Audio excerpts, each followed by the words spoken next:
लहानपणापासूनच ज्यांनी ध्यानावरती विजय मिळवलेला होता असे रामकृष्ण परमहंस बसल्या बसल्या ध्यानस्थ व्हायचे, बसल्या बसल्या ध्यान लागायचं यांचं. कोणाचं ध्यान करतो असं जर विचारलं ना तर परमेश्वराचं ध्यान करतो मी असं सांगायचे. लहानपणी असं उत्तर द्यायचे.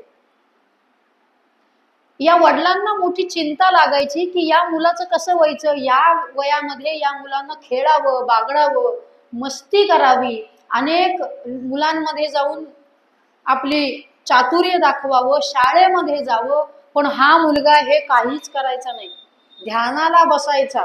पण या गदाधराकडे दोन वैशिष्ट्य होती. बरं, काय वैशिष्ट्य होती तर या गदाधराला मूर्ती निर्माण करण्याचं कौशल्य यांच्याकडे होतं. अतिशय सुबक मूर्ती निर्माण करायचे.